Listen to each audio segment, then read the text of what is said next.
जब तक तुम आंखों से देखोगे इस प्रकाश की आवश्यकता पड़ेगी, आर्टिफिशियल लाइट की आवश्यकता पड़ेगी। और जैसे ही ये लाइट बंद होगा तुमको प्रकाशित जो चीजें हैं वही दिखाई देंगी, परंतु लाइट जैसे बंद करोगे सब अंधेरा ही अंधेरा दिखाई देगा, क्योंकि तुम्हारे अंदर जो दिव्य आत्मा है तुम उस प्रकाश से नहीं देख पाते। तो आज अच्छे से समझ लेना, जो कहा वही सत्य हो गया। यही सत्य है कि जब तक तुम देख रहे हो प्रकाश है तभी तक दिख रहा, और जैसे ये प्रकाश खत्म हुआ तुमको दिखना बंद होगा। यही परम सत्य। तुम्हारे साथ भी यही होता है जीवन में कि जब तुम्हारे अंदर आत्मा होती है तो तुम अपने आंखों से देखने का ही प्रयास करते रहते हो। इसलिए जब इस शरीर को छोड़ते हो तो तुम्हें बहुत कष्ट होता है, क्योंकि तुम्हें सत्य ज्ञान की प्राप्ति नहीं रहती कि आत्मा सदैव अमर है और स्वयं प्रकाशित है। जैसे ही तुम शरीर छोड़ते हो तो उसकी प्रक्रियाएं होती हैं। जैसे यहाँ जो बैठी देवी कहलाती है, इस कंठ में जो विराजित होती है उसका नाम कहा गया है शाकिनी देवी। अर्थात जो भी तुम पूरे जीवन काल में भोजन ग्रहण करते हो, मांस ग्रहण करते हो, मदिरा ग्रहण करते हो, शराब पीते हो, तंबाकू खाते हो, वो इसी कंठ से जाता है। जहां देवी विराजित है तो इस कंठ से यदि तामसिक चीजें ज्यादा जाएंगी शरीर के अंदर तो वो देवी तुमको मृत्यु के पहले दंड देती है। वो दंड क्या देती है? तुमने जो जो जिस प्रकार का भोजन ग्रहण किया उसी के अनुसार वो तुमको दंड देती है। तो इसी जीवन काल में तुम कई रोगों से ग्रसित हो जाओगे। तुमको कोई ना कोई रोग पकड़ लेगा। यदि तुमको क्रोध बहुत ज्यादा आता है तो तुमको ब्लड प्रेशर की शिकायत हो जाएगी। यदि तुम्हारा मन अशांत रहता है, मन यदि चंचल रहता है, तब भी वही शिकायत हो जाएगी। जितनी प्रकार के तुम्हारे अंदर काम, क्रोध, लोभ, मोह और अहंकार रूपी विकार हैं, जिसकी जागृति जरूरत से ज्यादा तुम्हारे शरीर के अंदर हुई है, उसके अनुसार तुमको रोग हो जाए। अर्थात ये ध्यान करना, भगवान को पाने की राह में बड़ी कठिनाइयां हैं। जब तुम भगवान को पाने के रास्ते में चलते हो तो बहुत सारे कष्ट मिलेंगे। तुम क्या होगा ये क्रमानुसार मैं आपको बता देता। सर्वप्रथम जब तुम भगवान के सच्चे पाने के रास्ते में चलोगे तो तुम्हारे अपने तुम्हारा साथ छोड़ देंगे। जितने भी तुम अपने अपने करते हो वो सब साथ धीरे धीरे छूटने लगेंगे।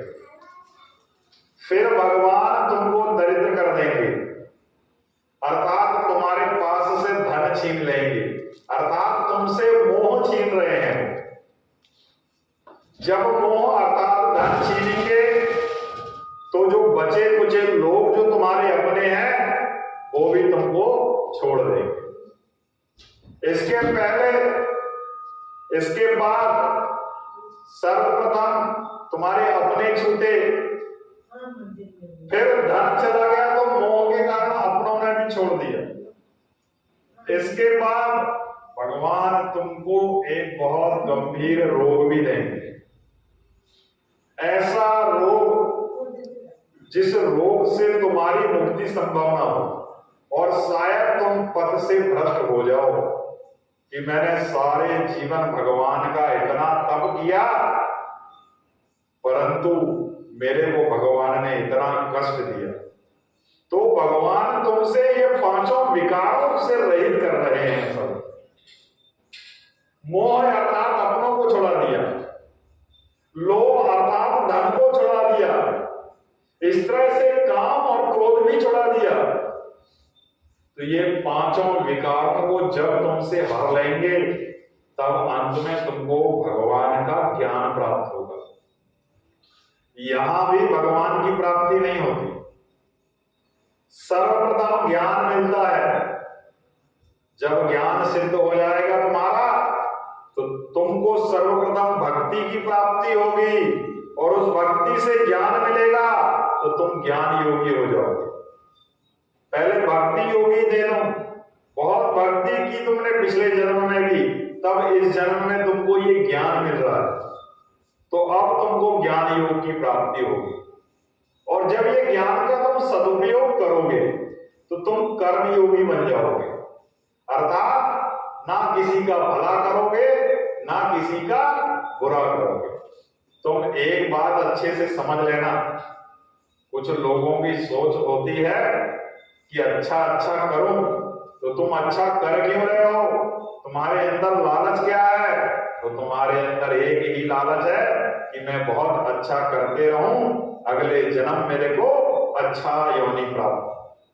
ये भी एक तरह का लोभ है, ये भी एक तरह का लालच है। तो इस लोभ और लालच में जो भी आप कर्म करेंगे वो कभी आपका सफल नहीं होगा। कुछ लोगों को इस जन्म में बछिया दान करते हैं, तो पंडित हमको बताते हैं कि जब तुम्हारी मृत्यु होगी और वैतरणी नदी तुम पार करोगे तो उसकी पूंछ पकड़ के पार करोगे। तो मैं आपको बता दूं, तुम्हारा स्वर्ग भी यही है और नरक भी यही है। क्योंकि जब तुम मर जाओगे तो शरीर में पंचमहाभूत खत्म हो जाएंगे, केवल आत्मा का दिव्य स्वरूप रहेगा। और वो आत्मा तो मन की गति से गमन करती है, उसको किसी सहारे की आवश्यकता नहीं होती है, ना उसको कोई डुबा सकता है, ना उसको कोई मार सकता है, ना उसको कोई काट सकता है। आत्मा इतनी दिव्य होती है क्योंकि वो स्वयं भगवान का अंश होती है। इस तरह से तुम समझ लेना कि जब तुम कर्म करो, ना लाभ की दृष्टि से करना, ना हानि हो जाए इस दृष्टि से करना। तुम्हारी दृष्टि जब सम हो जाएगी, अर्थात तुमको बुरे भी अच्छे लगने लगेंगे और अच्छे तो अच्छे लगेंगे। तुम्हारी दृष्टि जब सम हो जाए, जहां ना बुराई हो जहां ना अच्छाई हो, तो उसको साधु कहा गया है। साधु की परिभाषा केवल और केवल इतनी है कि तुम्हारी दृष्टि में ना कोई अच्छा ना कोई बुरा, सब एक बराबर अर्थात सम दृष्टि हो जाए, इसी को ही साधु कहा गया। इसलिए ध्यान करना कि मैं आपको बड़ा गहरा रहस्य बता दूं। ये दाहिनी जो नाक होती है इससे सूर्य स्वर चलता है, और ये जो बाईं नाक होती है इससे चंद्र स्वर चलता है। अर्थात ये इंगला नाड़ी है और ये पिंगला नाड़ी है।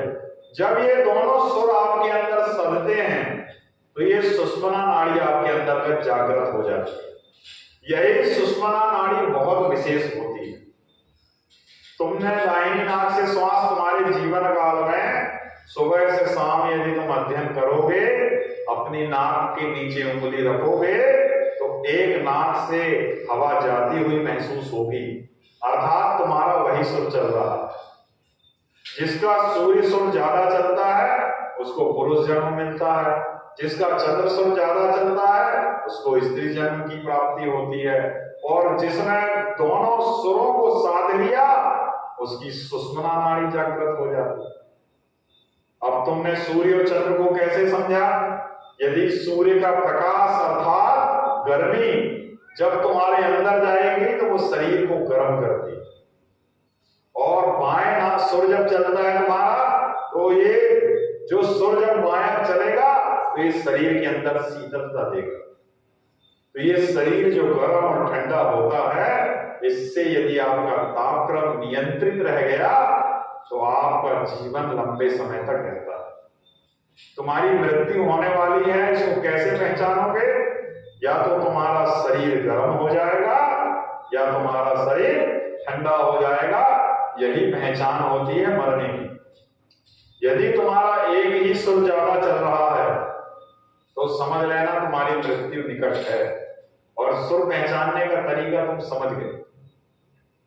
यदि बाएं सुर अर्थात ये और दाहिना सुर अर्थात सूर्य सुर, ये चंद्र और ये सूर्य अर्थात ये शिव स्वर चल रहा है और ये पार्वती स्वर चल रहा है। ये दोनों स्वरों का जब तक सामने